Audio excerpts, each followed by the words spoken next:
Hi everyone, welcome to the Real Estate Red Zone, brought to you by the Texas Real Estate Research Center at Texas A&M University.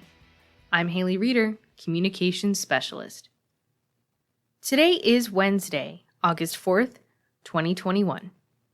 On this day in 1942, the United States government signed the Mexican Farm Labor Program Agreement with Mexico. This program, set up as a temporary war-related measure to supply much-needed labor during the early years of World War II, continued uninterrupted until 1964. The agreement guaranteed a minimum wage of 30 cents an hour and humane treatment of Mexican farm workers in the United States. During the first 5 years of the program, Texas farmers chose not to participate in the restrictive accord, opting to hire farm workers directly from Mexico who entered the United States illegally. But the abundant supply of labor brought into the United States legally finally enticed Texans to participate fully in the program. More than 4.5 million laborers entered the United States during the 22 years of the program. Now on to today's podcast. Over the past few months, the border economies remained on the path to recovery. Border non-farm employment flattened in May, adding only 200 jobs after net losses in April. Employment growth is still well below the pre-pandemic long-term average rate. Border housing sales fell 1.2% in May, continuing to trend downward amid low inventories. Even as transactions for lower-priced homes rose across the border metros, reduced activity for homes priced more than $200,000 pulled overall sales down. Depleted supply and accelerating home prices threaten housing affordability and are major headwinds to the border's housing market. Texas Real Estate Research Center research economist Dr. Luis Torres joins us today to talk more about the state of the Texas border. Thanks for being here. Thank you for having me, Haley. It's a pleasure to be here. Give a quick overview of the economy along the Texas border. So the Texas border economy continues to recover. It's on a pathway to recovery. Job growth improved as well. It did statewide, nationally. It also did alongside the border. So it's coming along. Relatively, the recovery is a little bit slower. You know, it's still being hampered by the fact that a lot of national Mexican tourists cannot cross over to the U.S. side from Mexico to the U.S. by car or by walking. Mm-hmm. So that's kind of affecting still some of the local, retail activity, restaurants, bars, retail sales. So I think that's kind of still affect the recovery of border economy. Overall, trade-wise, it's come back. El Paso's surprisingly, something's happening there. I think trade hasn't come back compared to Laredo, McAllen, or Bronzeville. And that's, I think, is more to the fact of what's happening with the supply chain effects, right? All those bottlenecks we're seeing, especially in the automotive industry, I think it's affecting El Paso. But it's not because of lack of movement activity, but more those bottlenecks is affecting not only the world economy and the local economy. What is the state of the housing markets in the borders? So the housing market is as all the housing markets in Texas and in the nation is doing really well. It's the issue is there. It's facing strong demand, facing weak supply, and that's pushing up prices. But overall, the housing market is doing well at the border. What we've seen is that, that sector of the economy wasn't affected by the pandemic. And one major reason why, because think about the people who actually buy a house, own a house, they weren't laid off during the pandemic. They work in industries that can socially distance. They actually prospered. You can see they prospered during the pandemic, right? And also, well, now, since they still have their job, they're working from home, they're looking for a bigger house where they can work comfortably from, who has an office, more space for their families. So, on the contrary, they went out and tried to purchase a home, and the same thing happened along the border, right? We see a strong demand facing weak supply. that has pushed up prices also. Has housing affordability along the border changed since the onset of the pandemic? It's changed somewhat, but not a lot. I think although we've seen such high prices, I think high price growth in the housing market, what's helped is the low mortgage rates. Because, don't forget, it's not just about housing prices, it's also about the mortgage rate.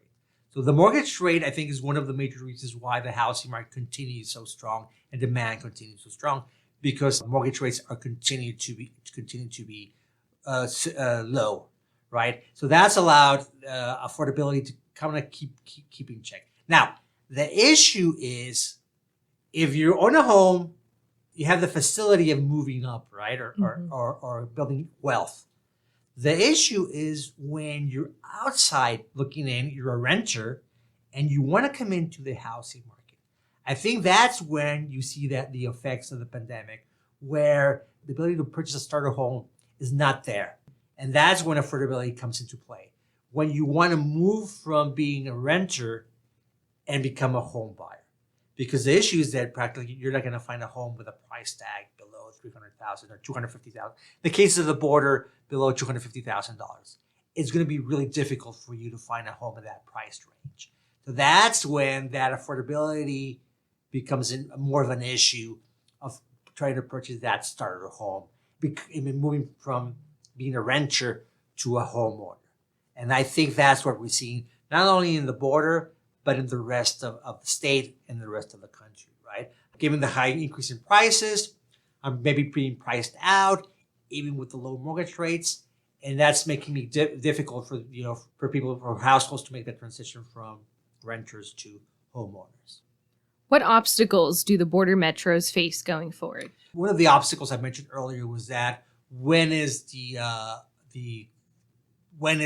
flow of people is going to be allowed from Mexican nationals, right? When is the border going to reopen fully for tourism? Now, I think the other challenge is going to be the issues with the Mexican economy. The Mexican economy is kind of recovering also. Let's see what happens with the current policies by the current government and how they affects the trade between countries. I think Mexico could have done much better, should be doing much better, taking advantage of the China tariffs, right? All this globalization, all these issues alongside the world trade. Mexico was well positioned to take advantage of this. And unfortunately, I don't think they took advantage of all of this. So I think that's an issue. Of course, the immigration issue. Also, what's going to happen going forward. Unfortunately, it's been too much about politics instead of sound economic policies going forward to have a better immigration policy in our country that allows us, to find the workers we need. They could be high-skilled workers or they can be low-skilled workers. That allows them a pathway for them to enter the country legally. I think that the border economy, like the rest of the economy, is recovering, maybe at a slower pace than the rest of the state or the top 4 major MSAs of the country, but it's also recovering, and the housing market also is it's a strong housing market, strong demand, again facing weak supply that's pushing up prices. Well, thanks again for coming on. Oh, thank you, Haley. Thank you for having me. Thanks again, Luis. For more information on the economies along the Texas-Mexico border, check out our Texas Border Economy Report. We posted a link to the monthly report on our podcast webpage and in the YouTube description box. Don't forget to subscribe to email updates so you always know when the latest report is published. And while you're on our website, browse through our research library. It includes a wide variety of economic reports and real estate articles. Our latest topics include our weekly leading index, how to get a real estate license, monthly employment report, Corpus Christi housing affordability, private rights to property, rental tax issues, and more. We posted a link to our research library on our podcast webpage. That's going to be it for today's podcast.